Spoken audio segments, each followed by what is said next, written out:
हमारे साथ हितेश जैन भी जुड़ गए, वरिष्ठ वकील। हितेश जी, आप किस तरह से देखते हैं आज का ये जो फैसला आया है? हम सुशील मोदी को सुन रहे थे, वो ये कह रहे थे कि ये जो मांग की जा रही थी इसका समय अभी नहीं आया है, और इस लिहाज से आज का जो फैसला है वो चाहे शक्तियों के पृथक्कीकरण का यानी सेपरेशन ऑफ पावर का की बात हो या फिर संसद को ही ये अधिकार हो कानून बनाने का, इसको लेकर के भी बिल्कुल राय अपनी स्पष्ट कर देता है।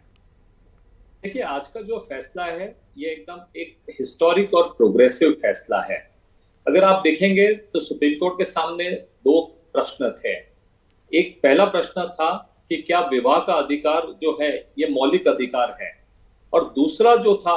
कि स्पेशल मैरिज एक्ट की जो सुशील मोदी जी बात कर रहे थे, तो उस प्रोविजन में can supreme court strike down that provision, या उसमें वो रीड कर सकते हैं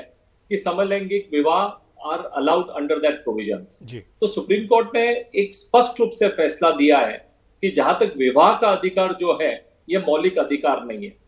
दूसरी बात, स्पेशल मैरिज एक्ट प्रोविजन जिसके लिए ये पिटिशनर्स गए थे कि उसको अनकॉन्स्टिट्यूशनल डिक्लेयर किया जाए, तो सुप्रीम कोर्ट ने एक बहुत अच्छी बात कही है कि वो अगर आप अनकॉन्स्टिट्यूशनल डिक्लेयर करेंगे तो आप भारत को 50 साल पीछे ले जाएंगे, और जो अधिकार काफी इंटरफेथ कपल्स या काफी लोगों को मिला है जो पर्सनल लॉ के नीचे शादी नहीं करते हैं, आप उनके राइट्स ले लेंगे। और तीसरी बात, जहां तक मैरिज और जहां तक विवाह के बारे में कोई भी डायरेक्शंस या लेजिस्लेशन, इसका अधिकार जो है ये संसद को ही हो सकता है, क्योंकि ये जो स्टैट्यूटरी राइट्स होते हैं इसमें सिर्फ कोर्ट के डिक्लेरेशन से काम नहीं होगा, इसमें काफी पहलुओं पर विचार करना होगा। तो ये फोरम जो है ये संसद का फोरम है। तो यही सब इस फैसले को अगर आप पूर्ण रूप से अगर आप देखें तो इसमें आपका doctrine of separation of powers की भी बात आ जाती है, जुडिशरी के भी पावर की बात आती है, एंड इसको हम कहते हैं ये सही मायने में जुडिशियल एक्टिविज्म हुआ है, ना कि जुडिशियल एडवेंचरिज्म हुआ है। ठीक है, तो हितेश जी, स्पेशल मैरिज एक्ट को असंवैधानिक न मानना, विवाह के अधिकार को मूलभूत अधिकार न मानना, एक तरह से जो केंद्र सरकार का रुख था कि विवाह जो एक सामाजिक व्यवस्था है और सरकार इस पर कुछ नियम बना सकती है, इस पर किसी अन्य को हस्तक्षेप नहीं करना चाहिए, क्या आपको लगता है कि सरकार की एक तरह से बात जो है वो मानी गई है? बिल्कुल, स्पष्ट रूप से सरकार के जो भी आर्ग्यूमेंट्स थे वो भी माने गए थे। पर अखिलेश जी, मैं एक और बात आपका ध्यान आकर्षित करना चाहता हूं एक बात की तरफ।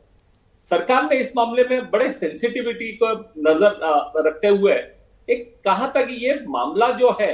इट इज नाइदर फॉर और अगेंस्ट एलजीबीटी कम्युनिटी, या ये समलैंगिक के अगेंस्ट में या फॉर का मैटर नहीं है। इनको अगर राइट्स मिल, सरकार की सिर्फ यही बात थी कि इनकी अगर राइट्स मिलनी चाहिए तो इनको पार्लियामेंट से मिलनी चाहिए, इसके ऊपर विचार विमर्श होना चाहिए, और parliament is a correct forum to give them the rights, ना कि कोर्ट से। जो पिटिशनर्स थे वो कोर्ट में आ रहे थे, उनका कहना था कि पार्लियामेंट को आप भूल जाओ, पार्लियामेंट का कोई मतलब नहीं है, आपको सिर्फ सेक्शन 4 को अनकॉन्स्टिट्यूशनल डिक्लेयर करना है, उनको सारे अधिकार मिल जाएंगे। तो ये जो उनके जो चैलेंजेस थे, जिसको सरकार ने कहा था कि ये करेक्ट वे ऑफ चैलेंज नहीं है, इस तरह से आप काफी कंफ्यूजन क्रिएट करेंगे। बिल्कुल हितेश जी, आप जो अधिकार की बात कह रहे हैं, मैं उसी पे आना चाहता हूं कि विरासत की बात करें या गोद लेने की बात, इनको अगर आप छोड़ दें तो जो प्रावधान विषम लैंगिक विवाह में है, लेकिन बाकी कई अन्य फायदे देने की बात तो हो ही रही है। सरकार की कमेटी बनाने की बात हो रही है, अन्य फायदे देने की बात हो रही है, ज्वाइंट बैंक खाता हो, राशन कार्ड हो,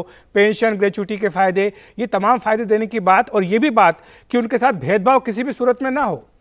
अखिलेश जी, जैसे मैंने कहा था, सरकार ने स्पष्ट रूप से कहा था this is not a for and against LGBT committee. सरकार ये भी कहती है कि नवतेज सिंह में जो सुप्रीम कोर्ट के जजमेंट है जिसके द्वारा इनको राइट्स दिए गए, सरकार उस राइट्स का भी सम्मान करती है। और जब सरकार कहती है कि जब सम्मान करती है, सरकार ने ही प्रपोज किया था कि हम एक कमिटी बनाएंगे और कमिटी तय करेगी कि इनको कौन से अधिकार मिलने चाहिए, कैसे बराबर मिलना चाहिए। तो ये बात सरकार ने ही कोर्ट के सामने रखी थी, और ये बात को भी मेजॉरिटी यूनानिमसली सुप्रीम कोर्ट ने कहा है कि वो कमिटी का गठन किया जाए, और उस कमिटी ने स्टडी करना चाहिए कि किस तरह से उनके राइट्स को रिकॉग्निशन देके ये राइट्स उनको मिल सकते हैं।